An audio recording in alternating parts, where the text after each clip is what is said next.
Well, greetings and salutations, everybody. Welcome to the best damn movie-related show on the planet Earth, the John Campea Show, coming from right here on my YouTube channel. I am, of course, your host, John Campea, and it is an awesome honor and privilege, as it is every day, to have you, our international friends, gather around as we talk about our favorite things in the world: movies, movie news, TV, streaming, all sorts of good things.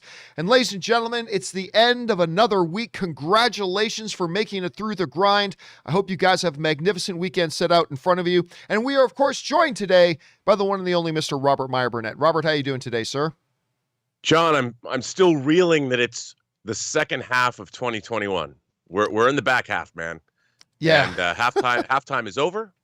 The new quarter, the new half of the game has begun, and I'm kind of looking forward to it. There's movies I want to see. I'm looking forward to Black Widow next week. I'm very optimistic, John. You know, it is crazy how fast this year is going by, because I feel like we were just celebrating getting 2020 behind us, and here we are, like halfway through 2021, which is kind of crazy, which is why next week, everybody, will be doing our best and worst lists of 2021 so far, now that we've hit the midway point, which is really, really crazy to think about. But guys, it is awesome that you are joining us here today. Thank you for taking time out of your day to be here. Here's how today's show is going to go. We're going to start things off with a couple of predetermined topics, and then we're going to go into the second half of the show and take your live comments and questions. How do you get a live comment or question on the show? It's simple. Simply click on the tip link that's down in the description of this video, or you could enter it in manually at www.streamelements.com/movieblogtv/tip. It'll get your comment or question on the show if it's a comment or question that's appropriate for the show. And of course, you'll be supporting the channel at the same time. And all of us here at the John Campea Show, thank you so much, guys, for that support.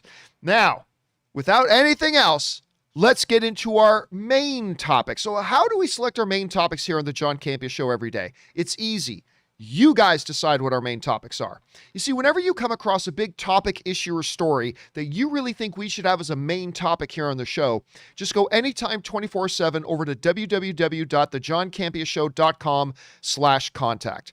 Once you guys get there, you're going to see a form. Fill it out with your topic or question. It's absolutely free. Hit submit, and then maybe, just maybe, you might see your submission featured as a main topic here on the John Campea Show.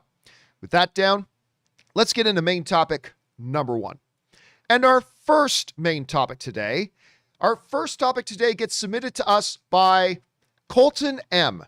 And Colton M writes, "Hey, John and Rob, I thought it was strange that there were no reviews for The Tomorrow War until the day before. That led to lower expectations, but I loved this movie. What are your thoughts on The Tomorrow War?" All right, thanks a lot for sending that in, man. Appreciate that. And yes, so very quietly, Amazon released the new Chris Pratt sci-fi movie, The Tomorrow War. We've been talking about it for a while, but it came in very quietly. And if you're like, wait a minute, what, that movie dropped? Don't be surprised, because you're not alone. Amazon didn't allow any early reviews. They didn't allow anybody to talk about it. They really didn't buzz it that much until less than 24 hours before the movie came out, that they allowed a small smattering of reviews to actually come out, which is not a good sign. That's never a good sign, because if you're a studio that believes in your movie, you want to get it out there so people start talking about it. And so Tomorrow War just kind of came out of nowhere and hit online, and a lot of people were surprised that it came out. Anyway, I had a chance to watch Tomorrow War. So I sat down yesterday and I watched the film, and I will say this: it was not as bad as I thought it was going to be. It definitely has some upsides to it. I had very lowered expectations because of the fact that, you know, it seemed like Amazon was trying to hide the movie. Then they just very kind of quietly slipped it onto the service. They didn't allow any reviews of it. They didn't let any buzz get generated for it. So I was very, very dubious about it, and I had quite lowered expectations.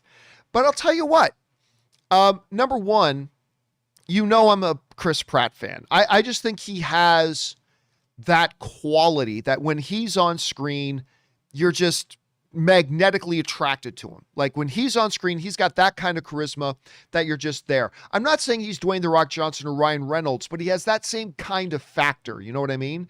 And he definitely can do this. I love Johann Strahovski, who of course was in Chuck. Now she's on Handmaid's Tale. Now she's in this.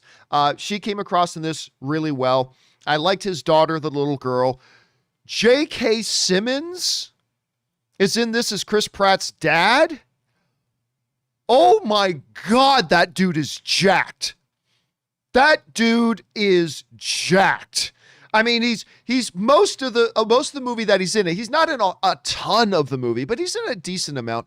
And most of the movie that he's in it, he just wears tank tops and he walks around with these muscles. And I'm like, that's J.K. Simmons. Anyway, dude is totally jacked, which is pretty cool. I really did like the relationship between Chris Pratt and J.K. Simmons. But listen, what most people really want to talk about is the monsters, of course. The monsters are great. They're great. I'm not going to show an image of them because I think they're trying to kind of save that for people watching the movie. I'm trying to forget what they call them. I think they call them the white spikes or something like that. But it's a terrific character design for the monsters. I actually really quite liked it. It was horrifying and terrifying and all this kind of stuff. But one of the things, I want to be careful what I say here because I don't want to spoil anything. One of the things that this little horror sci-fi movie does that not a lot of others do is that, once they get to what you think is the conclusion of the movie, there's an entirely new thing that needs to be done. And it makes sense. And I remember watching this and going, you don't normally see these sci-fi action or horror films go to that next level, and this one did. And I thought that was really interesting, and it worked quite well. So you guys know the basic gist of it, right? So all of a sudden out of nowhere, like it's modern day, all of a sudden out of nowhere, this flashlight appears and a bunch of these soldiers come in who claim to be from 30 years in Earth's future. It's been under attack from some kind of alien species. We're running out of people to go in there. But Rob, what's really neat, and they talk about this in the show, and I've never seen any kind of time travel movie or TV show do this, Rob, where they say that they cannot just time travel anywhere they want. It's like there's a fixed point in their future that is constantly moving forward. And they can send somebody back in time 30 years, but they're like tethered together. And so time moves forward and backwards. So once they send somebody back to Tuesday, they can't the next day send somebody back to Monday. It has to send somebody back to Wednesday. And if another day passes, the furthest they can send somebody back is the Thursday. So the future Earth and our current present Earth are moving in time together. And I thought that's a really interesting device that they're using to do that. Now, I will say that some of the dialogue is not so good. Other than Chris Pratt's character, which there is actually a really good personal story going on with Chris Pratt's character, but other than Chris Pratt's character, there's no character development, really. It's like you meet certain characters, they're a certain one-dimensional character, and they just kind of stay that character for whatever remainder of the movie that they're in. And that's kind of a weakness. Some of the CGI, look, to be fair, some of the CGI is fantastic, but there are some big tentpole moments in this movie where the CGI is like, oh, did they really just do that? Like, that's 1999 video game quality, folks. Anyway, there's a few moments of that takes you out of it. But again, some of the moments are truly horrifying. By the way, I won't give away. For those of you who saw the movie, you'll know exactly what I'm talking about. But Rob, there's a scene in this movie that is a 100% rip-off lift from Starship Troopers. I won't say what it was, but for those of you who saw the movie, you know exactly what I'm talking about. There's a scene in it that is like completely right out of Starship Troopers. Can I guess? Okay, I won't tell you if you're yes or no. I won't tell you if you're right or not, but go ahead. Take a guess. I'm going to guess. Okay, there's a scene in Starship Troopers where they're outside and they're at the base, and you see swarming around them from every direction, these creatures come and swarm the base that they're on, and the military makes a perimeter and tries to stop them from overrunning the base. And it's really cool. I will say this about that, though. There have been, whether it's World War Z or whatever, there have been a number of movies that have done that kind of trope. So Yeah, but that's Starship not the Troopers one I'm does thinking it a about. particular way. Okay. It does, Okay. but that's not the moment I'm thinking about. But people who have seen the movie, you'll know what I'm thinking about. So you know what? Overall, look, is the Tomorrow War a great movie? No. But was it enjoyable enough just to plop down and pop on? Yeah, it actually kind of was. So, hey, listen, am I going to sit here and say, hey, everybody, you got to watch Tomorrow War? No, I can't do that. But I can say, hey, if you're thinking about watching Tomorrow War and you think the trailers were kind of appealing to you, I'd say, yeah, go ahead. Pull the trigger on that. Sit down, go to Amazon Prime, load it up, and give it a watch. And I think you might have a good time. Overall, I enjoyed it.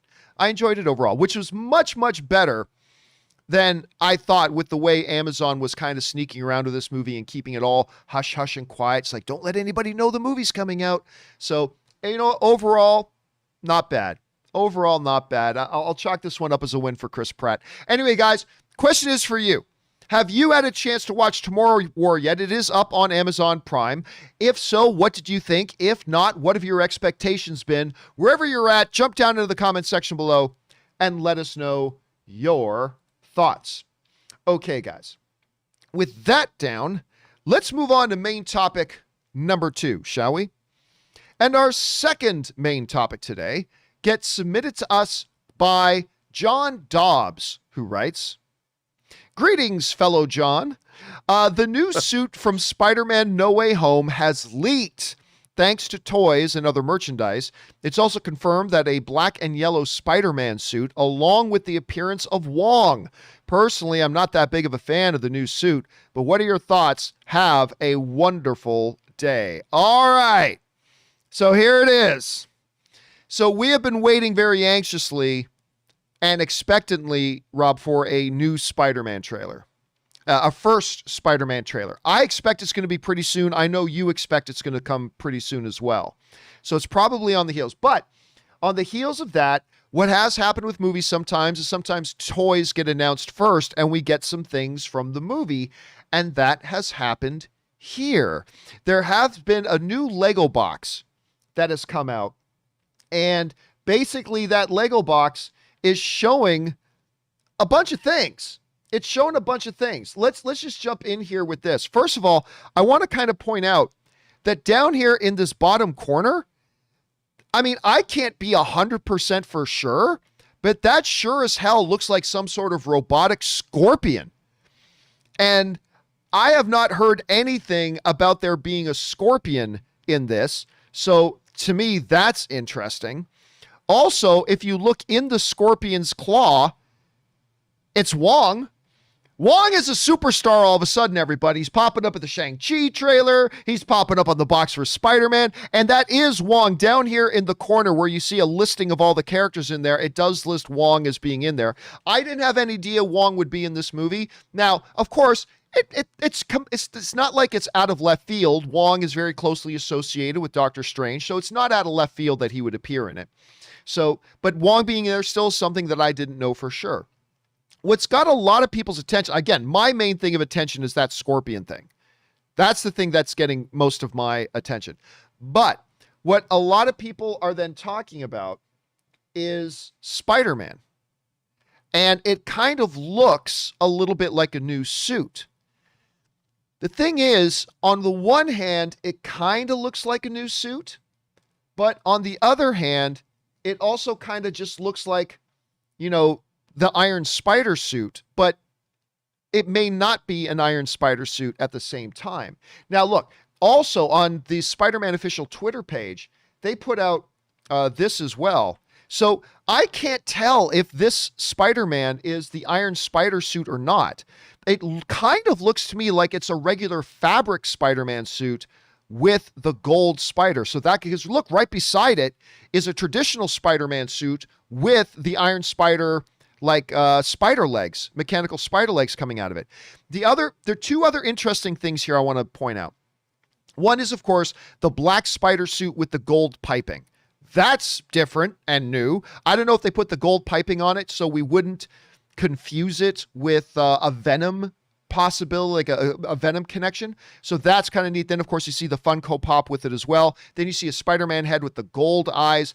Beside the Iron Spider with the spider legs is the black suit Spider-Man with, I don't know what that is he's holding.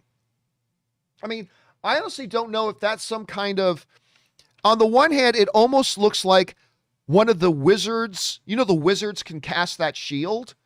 It almost looks a little bit like that, but it's not that because it's got something else coming out of it too, which is kind of interesting. Then, of course, we got the spider webbing thing, which we have seen before. But this one's interesting. Is that an Iron Man arc reactor on Spider-Man's chest? I honestly can't tell. I can't tell. I don't know, Rob, you're taking a look at this and you're seeing this. I don't know. What do you think? John, there's all I know is that looking at these Lego sets, it says one thing to me. There's a lot of shenanigans going on in this film. Shenanigans, John. I don't quite know what kind of shenanigans, but looks like we're mixing and matching a lot of different, let's call them maybe realities, or dare I say multiverses? I don't know, John, but yeah, it looks like an arc reactor to me. And is he doing is Doctor Strange teaching him wizardry? Is Tom Holland now Harry Potter at Hogwarts? Is he learning wizardry and witchcraft here? Dude, I don't know, man, but this looks, I mean, I look at these, by the way, everything is made better by a giant scorpion, mechanized or not. It's just a rule. John, there's two rules in cinema that are always true. Everything is made better with ninjas and giant scorpions. That's just a fact. And if we're getting mechanized giant scorpions in this movie, come on, dude, come on. Who doesn't want to see this movie? Now, if you look closely, I'm going to try to zoom in on this a little bit more. You can't, if you just look at the image in a standard way, you may not see it, but it almost looks like there's some kind of face on the top decal of it. So I can't tell. It might just be some kind of wonky design, but I can't tell if it looks like a little bit of a face. Guys in the live chat there, let me know in the live chat, guys. Do you think that looks like, what do you think that looks like? I think it looks like some kind of like monstrous face, but maybe it's not. It might just be some kind of design or something like that. I don't know. So somebody's called it the Spider Slayer. The movie looks crazy. Fools go to saying it's Mephisto. Mephisto is in the Scorpion mechanical suit. Anyway, Rob, I'm taking a look at this. There's some really interesting things here. And here's what's interesting about it. We're seeing some things for the first time, but I really wouldn't consider any of this really spoilery. Like, okay, yeah, no idea there was going to be a scorpion kind of thing there, but we're probably going to see that. My guess is they're probably going to show something like that in a trailer. So really, they're not showing too much. I doubt there's really anything in these things that they've released that we're not going to see in an upcoming trailer, or else why would they officially release these images? Not really sure. But anyway, Rob, you're taking a look at these images. What do you think of them? Awesome. I mean, if nothing else, this movie looks pretty damn bonkers if these Lego sets are anything to go by. I mean, sure, they might have taken a lot of creative license, but we've seen, if there's one thing that Lego's been good at over the last couple of years, it's spoiling stuff. Yeah. Or at least giving us a taste of what's in there. I mean, obviously, toys have a really long lead time because they want to get out. They want to get the toys out. I mean, these have to be out for the holidays, dude. And Far From or No Way Home comes out for the holidays, so they need these Lego sets done and out, and then they have to have retailers be able, you have to solicit for them so retailers can buy them, get them in the stores and all of that. So, but there's also an element of play and an element of fun. So I never take the Lego sets at face value. There's always an element of creative license in these sets, but still, I mean, by the way, Lego just put out an incredible Lego set of the Daily Bugle. I think it's the Daily Bugle, and it's like a building that the Daily Bugle's in. It's a great, if you guys like Lego, check out the Daily Bugle Spider-Man set they recently released because it's terrific. And all I know is that, John, I'm dying to see a trailer for this movie. I would suspect, we don't know, I mean, I wouldn't be surprised if we don't see a trailer in front of Black Widow. I would say that it's probably going to drop before Black Widow because the next thing is Shang-Chi, and that's in September. And while that, that's close, I mean, I get it. And then we've got, of course, Eternals. So there's other places to put the trailer. But I think with these leaks and things coming out, I think it's time. I think a Spider-Man trailer. We deserve it, John. Because It's it been a comes tough out, year. what, first week of December? Is that when Spider-Man? I think it's like mid-December. So so I'm kind of torn on this. Because on one hand, Shang-Chi, is cutting it close, but you're talking September, October, November, December. It's still about 3 months out. Yeah. So it wouldn't be crazy. It wouldn't be crazy for them to not release their first trailer until Shang-Chi. It wouldn't be nuts. Black Widow's only a week away.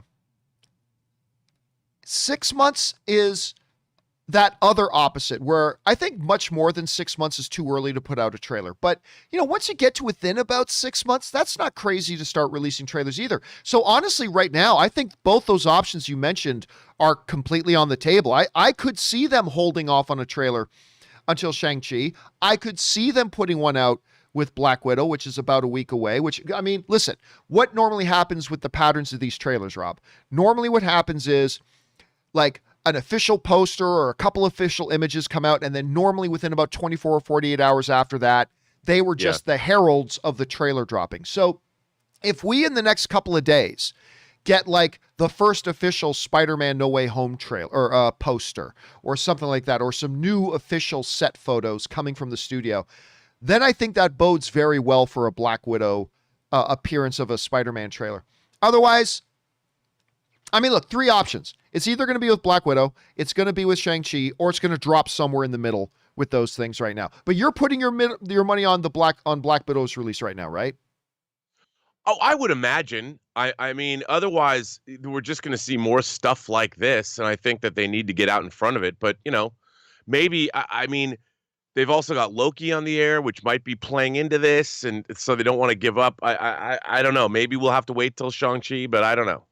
Yeah, of course, it's going to be really interesting. Now, something that Chipotle said in the live chat, which raises a great point.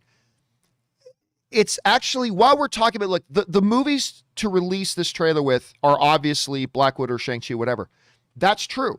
But what is also true is it's not Disney's decision as to when a trailer for Spider-Man No Way Home comes out. It's actually Sony's decision. They decide when and where a trailer will come out. But it's still, even though they're the ones making that decision, it would make sense to put it out with a Black Widow or put it out with... When is Venom Let There Be Carnage supposed to come out? I forget. November? Hold a second. I think it's November. Let There Be Carnage release date. Let's see. It is September 24th. That makes it less than 3 months until the release of Spider-Man No Way Home. That might be cutting it a little bit close. So I don't think Sony's going to hold on to it till November, or till September. I can't see them holding it off that long. Anyway, it's going to be interesting to see. Question is for you guys. What do you think about these images we're seeing coming out now on some official Spider-Man No Way Home merchandise? A Scorpion robot, Wong being in there, variations of a Spider-Man suit, a black Spider-Man suit with gold piping, an arc reactor on his chest. Are we seeing some crazy stuff? Is this going to be multiverse kind of stuff? I don't know. What are you guys thinking about all this right now? Jump on down into the comment section below and let us know your thoughts. Okay, guys. With all that down and out of the way, it's Friday. So we're going to go a little bit more casual today, and we're going to spend the rest of the day taking your live comments and questions that you guys have been sending in. Once again, if you want to send one in to be read on the show or in an upcoming companion video, simply use the tip link that's in the description below or enter it in manually at www.streamelements.com/movieblogtv/tip. And thank you again, guys, for all your support. Okay. Let's get on over to it here. We're going to start things off here with Jerome, who writes, what is your opinion on the white savior trope? And do you think movies like The Help, Dances with Wolves, Glory, and other similar movies will still be celebrated a few years or disappear because their alleged use of the trope? Well, listen, I'm going to say this is a minefield of a topic where no matter what I say, some people are going to be upset. So whatever, I don't care. Here's my thoughts on it.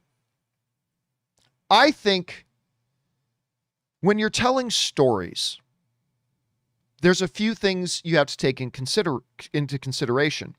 Telling a powerful, effective story, and also telling it in such a way that it will impact and connect and resonate with your audience. Movies like, I'm not going to lie to you, I hate the damn term white savior. I hate that term. I hate it. Let's use, Rob, let me take, for example, the movie The Help, right? I think that movie is brilliant. I love it. It's one of the, I remember when I first walked out of that movie, I got on social media and said, because I wasn't allowed to say what movie I'd just seen, but I got on social media and I said, I just saw a movie that reminds me about why I love the movies. When I see the human spirit and the human condition conquering things and blah, blah, and I love it.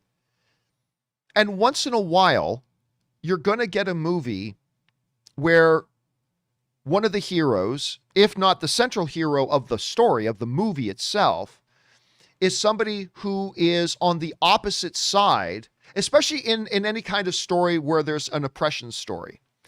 You get a lot of movies and TV shows and stuff like that that tell the story from the perspective of those oppressed, where we're talking about World War II movies, whether we're talking about the Black experience movies in America, whatever. But once in a while, they'll tell stories from the side of the fence of the oppressors. And I think there's something powerful about that. Rob, a great example of this, tell me what you think about this. A great example of this to me is Schindler's List.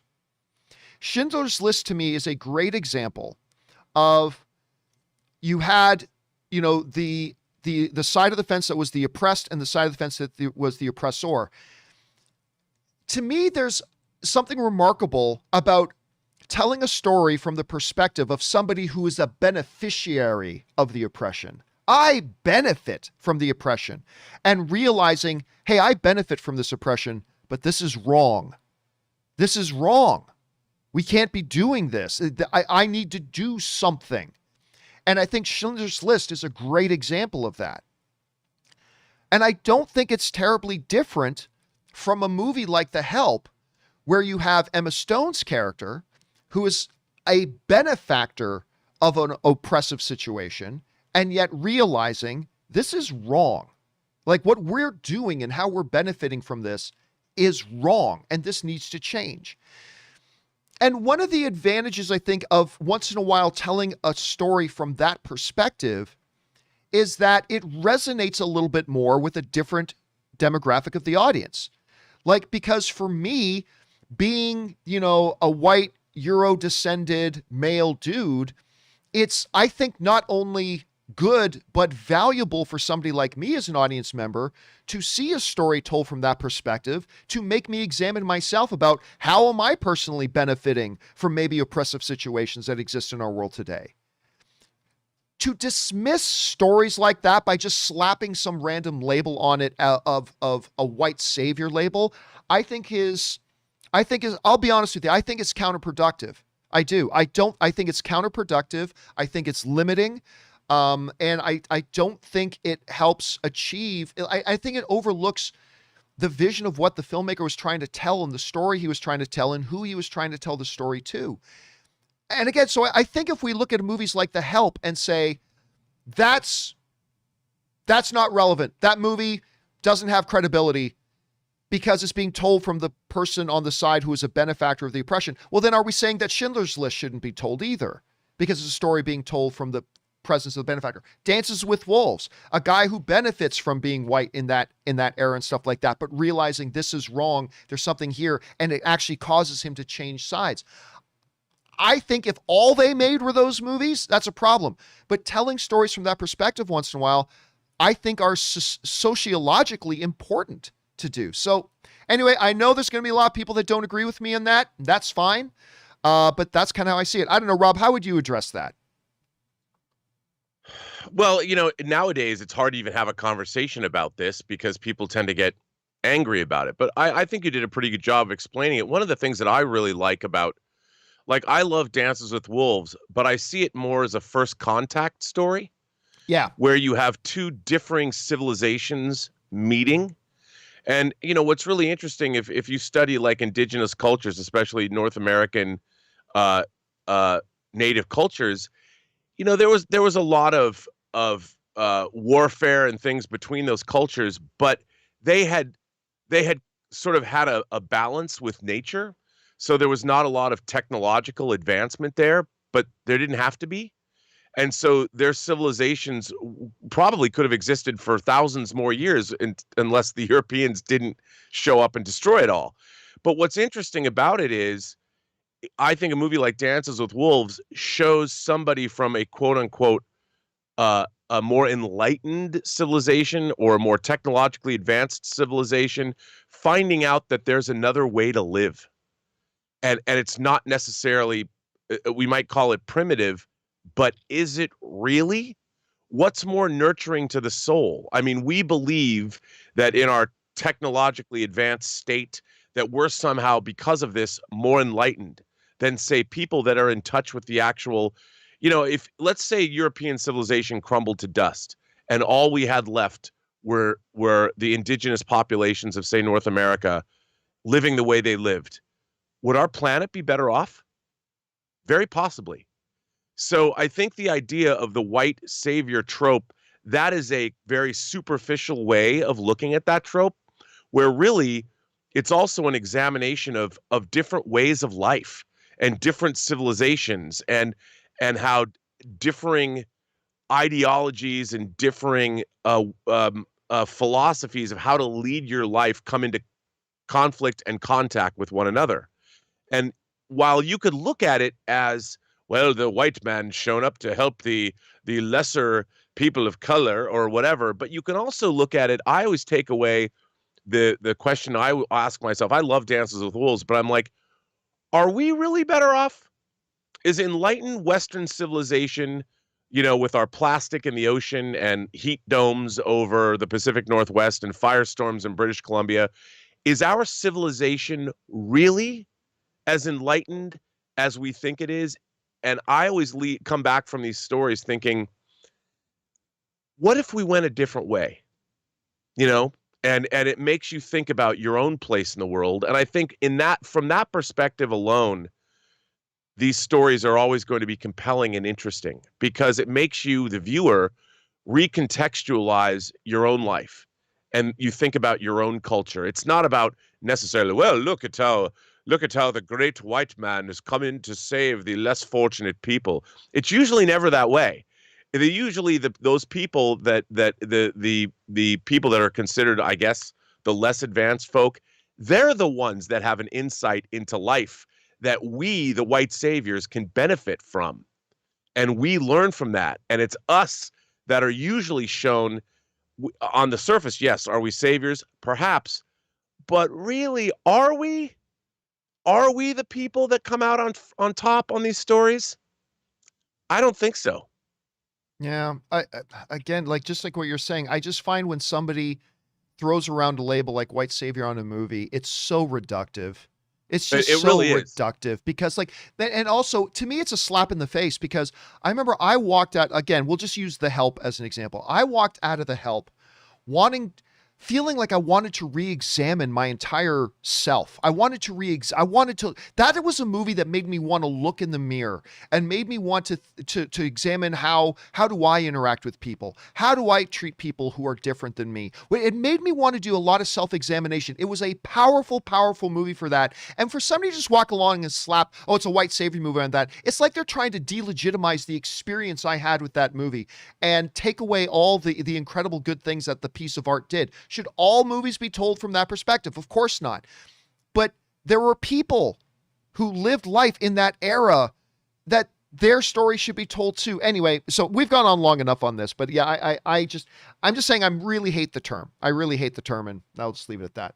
All right, next up, we've got Kylo Ken who writes, congrats, Rob. Really awesome to see you make your passion project a reality. Great job. Of course, Rob, we talked the other day, Tango Shalom was acquired. It's being taken to the film markets now. You're working overtime now, getting, all materials ready to go for it. It's going to be playing in theaters. I mean, I just can't believe how happy I am for you, especially, again, you guys just will have no idea how many years I've talked to Rob almost on a daily basis, and just like the grind in the work and whatever he has put into, sometimes when it didn't even look like there was a light at the end of the tunnel, sometimes when it just looked like, what's the point of doing this? And he kept working and working and working. And dude, you got it here. You guys and the team that you worked with, you got it here. And it's just, how have you even had a moment? Because the moment the news came, you got avalanche with a ton of work that had to be done for it. But have you been able to just sit down and enjoy that moment? That it's like, wow, we made this project and it has achieved something that 98% of projects out there never get to achieve. Have you been able to just sit and enjoy that for a minute yet? Yeah, I mean, I think so, because every time I do a little bit more work, like obviously our distributor is taking the film to Cannes and they start next week selling it worldwide. So even though I've been given a deluge of work and I have to send things to people and make things and files, and this has to go here and that has to go there. What it is it signifies the end of a journey. And anybody who makes a movie, obviously you make a movie presupposing that there's an audience that's going to eventually see it. And over the last 30 years, I've worked on films for years that are still, one in particular that's still sitting on a shelf that no one's ever seen. But that was more of a music rights issue. It's a really sad story. But to get a movie in front of the public is always, I think, the dream of any filmmaker. And to know that that's going to happen, and to know that we found people. What's so great about this is that the company that's distributing it, one of their principals was a judge at a film festival and saw our movie at the film festival, so she was able to judge it. Normally, when you make a movie, you have to beg distributors, please come and see my movie, please buy my movie, and please distribute it. It's always best when a distributor can see the movie on their own and they fall in love with it first. So you don't have to convince them and they come after you, which is what happened on this project. So we're all just going, like, I'm like a dog, whatever you need, please take my movie, whatever you want me to do, I'll do it. And it's been a great experience. And Vision Films that's putting it out, they're primarily a female-run company. And I'll tell you something. One of the great things, I've worked with female executives for my entire career. And, men we're dreamers. We're like, one day we're going to write epic poetry and we're going to be like Hemingway and fight wolves and whatever. When you're working with women, what I like is they're like, okay, here's what we have to do today. Here's what I need from you. And I need this now. And please tell me when I'm going to get it so we can facilitate what it is we need to do. And I love that. That's why I love working with female producers, because I have my head in the clouds all the time. No, we're going to make this grandiose vision. But a woman producer's like, that's great, but how are we going to do that? And here's what I think you need to do today in the next 4 hours to realize your vision. And I love that. And it's been a wonderful experience working with Vision Films. They're incredible. They're so knowledgeable. They're so on it. And John, I am taking whatever you need me to do. I am here for you, because, man, they think of things that I had no clue about. And it's been wonderful. That's awesome, man. All right, let's keep moving on here. Next up, we've got John Brady, who writes, "What's up, John and Rob? Hope it's a good day for you. It has been so far, thank you. What is your favorite or most memorable character introduction in film? For me, Indy cracking his whip and revealing himself never gets old. It's true, it's good. Thanks, and keep on keeping on." Well, it's a good question, John, but it's not a list I walk around with in my head. I don't walk around with that in my head. Like, the two that come to mind for me, Rob, about character introductions are just character introductions in that particular movie, not necessarily their original introduction. So, like, I think of one of my favorites is Infinity War, as the train goes by and then behind the train is Captain America. And, like, Proxima throws a spear at him and he's like, that's adorable. Catches it. It's like, you're so cute. I love that. Or, again, in the MCU, move a little bit forward, Thor arriving in Wakanda, but then again, he had already been introduced in the movie, so that doesn't really count. But that Captain America one is the one that stands out to me a lot. Like, I just remember wanting to jump up and down and scream in the theater when that train goes by, when everybody's like, because you got Vision and Wanda and Proxima and what was it? Was it Corvius who was, I think it was Corvius who was fighting with her. and all these powerful individuals, but then everybody stops. It's like, wait a minute, something else is here. The train passes and the music starts to play and Captain America comes out of the shadow. I'm like, yeah! Anyway, that was just me. Rob, when you think of like character introductions into movies, is there one that stands out for you? Oh, Indiana Jones. Yeah, it's a big one. One of the greatest, when you don't see him, he's in shadows, and then you hear the gun cocked back, and then you hear the whoosh, the whip, and he steps right into the light, and you see the close up of it. He walks into that close up, and his face is shadowed, but he comes right out of into the broken sunlight in the jungle, his dirty, sweaty face, and looking like a badass. I mean, that to me is one of my favorite character introductions in any movie. Yeah, that one's great. All right, next up, Tim Tracy writes, one of two. Hey, John. So I have been holding off on saying this for a while, but enough is enough. IGN, a site I visit quite often, just gave the most recent episode of Loki a 5 out of 10. This only bothers me because as of late, their reviews for the more recent Marvel Disney Plus shows have been mediocre at best. They also gave the finale for Falcon and the Winter Soldier a 5 out of 10, and that was great. What gives? Cannot wait for the last 2 episodes. Love the show. Thanks for all you do. All right. So here's what I would say to that, Tracy. Okay. So you say they gave the final episode of Falcon and Winter Soldier 5 out of 10, and that was great. Well, that was great according to you. That was great according to you. I also really enjoyed it, by the way, just so you know, we're on the same side here. But listen, film and entertainment are subjective. Different people are going to look at it and they're going to have different experiences with it. Just because you thought it was great doesn't mean everybody else should think it's great.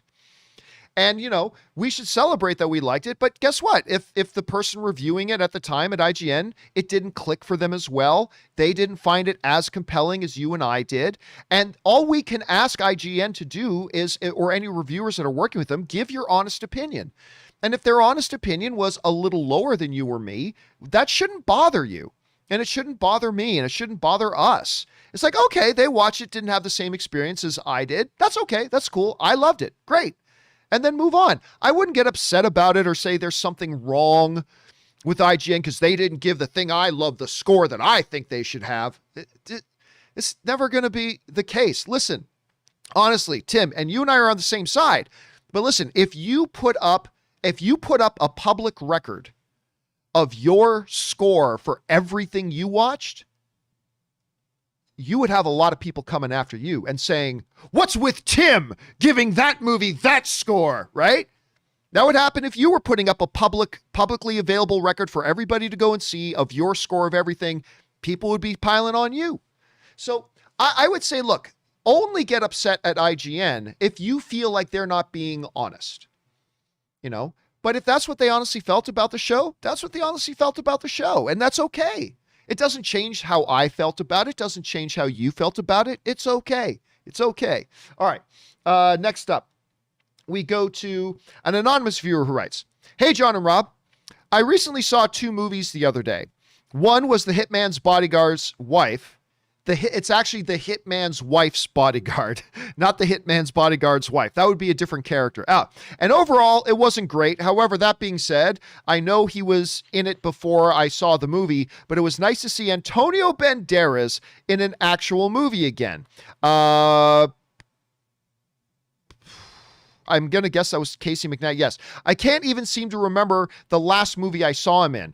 Also, Fast 9 in a 4DX theater, expecting it to be bad, but it actually was surprisingly better than I thought. But the 4DX made it fun for the ridiculous parts. Yeah, I hated Fast 9, but I'm glad you enjoyed it, my friend.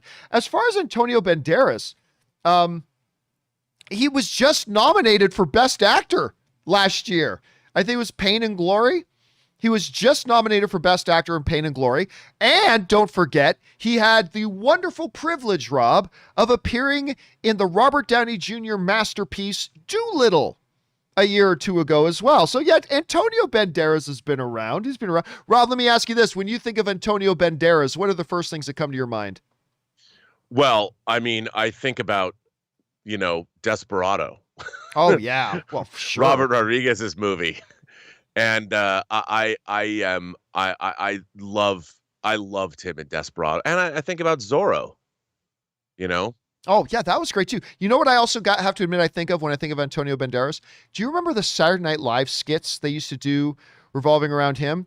Where he would rock into a room and there'd be somebody playing the guitar, the Spanish guitar, and then like I can't remember the name of the SNL player who would come in with him.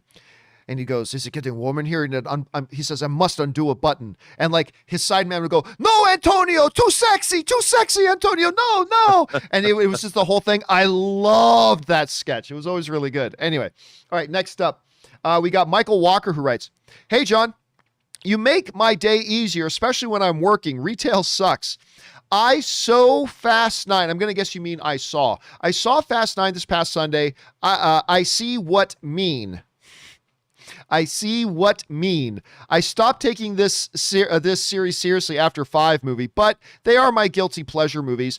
At this point, my brother, uncle, and dad just go to see how ridiculous they can get. Thanks, and hope you have a wonderful day." Well, Michael, listen, I'm glad you guys have fun. I mean, ultimately, going to the movies is an experiential event, and if you get to go and have an enjoyable experience for whatever reason, that's a win. That's a win. Thanks for sharing that, Michael.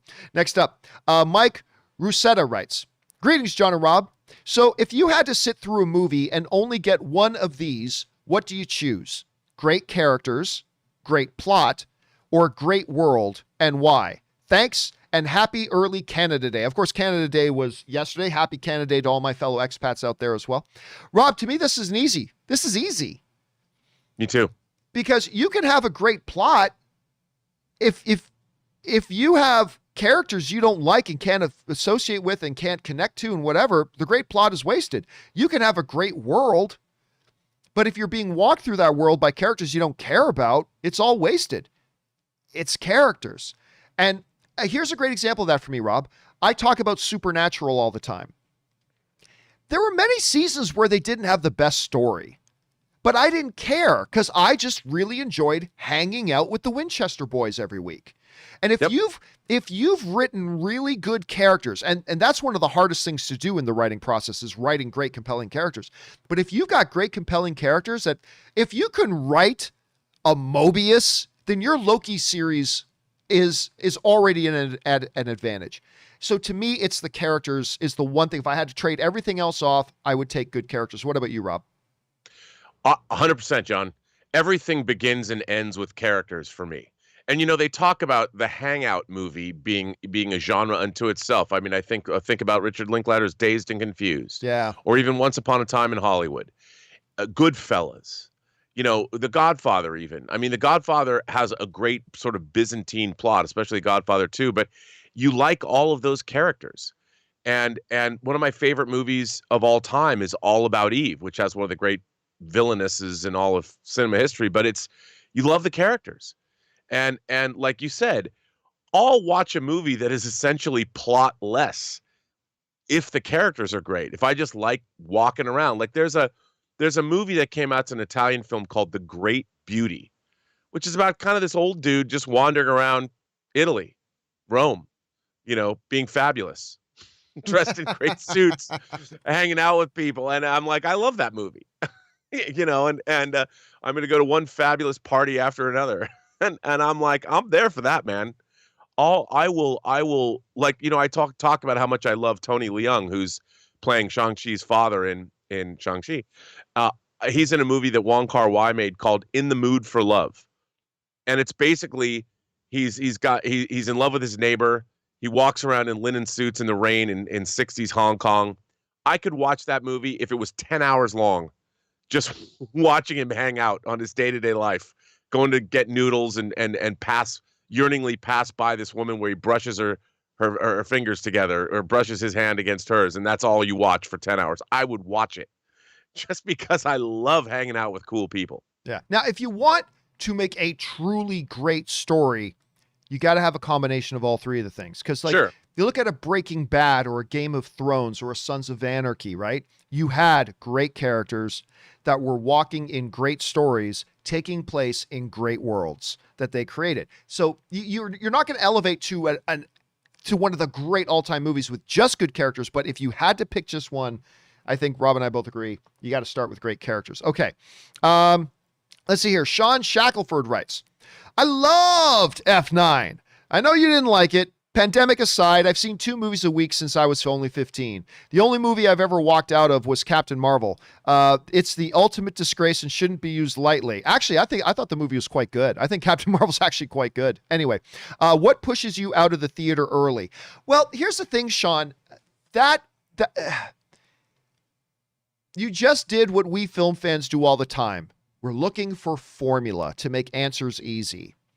You know, that there's a formula to what makes me walk out of a movie. I've only ever walked out of a handful of movies in my life, Rob. Like a handful at most. I walked out of Jennifer Connelly's Dark Water just because it was unbearably boring. I just couldn't take it anymore. I thought the movie was terrible. I just couldn't take it.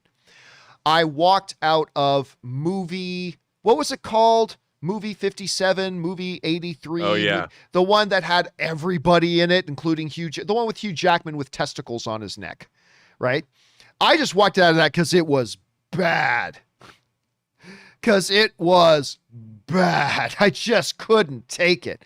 I walked out of Johnny Knoxville's The Ringer because even though I knew what they were going for. They were trying to bring attention and elevate and laugh along with like special needs athletes. And it was about this guy entering a Special Olympics, even though there was nothing wrong with him at all. And it was called The Ringer. But I became uncomfortable because even though I knew their intention was good and I knew they were trying to do something good, I got about 30 minutes in that movie and I felt like they were just failing at it, and it just felt more like they were just mocking special needs individuals, even though I know that wasn't their intent. I totally know that wasn't their intent, but that's how it was coming across to me, and it was making me feel very uncomfortable, and I just eventually walked out. Again, I think I can count the amount of movies I've walked out in my life on one hand, but each one of them was for a completely different reason. There's no formula to it. Rob, have you walked out of many movies, like just got up and left a theater? And is there a connective tissue to them? Like for me, there's not, but is there for you? Dude, I walked out of one movie in my entire life, and it was the movie Shock Treatment. That was the pseudo sequel to the Rocky Horror Picture Show. And I know some people liked it. I hated it because you can't set out to make a cult movie. You know, a cult movie happens. It's something unexpected. So I felt like I was watching a movie that people were trying to make into a cult film out of the gate. And it was so, and by the way, I've only seen the first half of it, so maybe it got better, but I've never watched it again. I've never seen it again. I've never wanted to. And people have told me they like the movie. So maybe it was just that time. I don't even know if it's available on physical media. I have a complete aversion to it, but one day I'm going to go back and watch it and see. All right. Next up, we've got BK Dan who writes, John, just wanted to say happy 4-year anniversary on Striking Out on You. Thank you. For those of you who missed it, this week does mark the week of 4 years. Next year will be, I'll make a bigger deal out of it next year because it'll be the 5th anniversary. But this week does mark the 4th year that I decided to leave my job and actually broke out and launched and started to do my own YouTube thing. And it was a terrifying time. It was a scary time. I didn't know what was going to happen. Didn't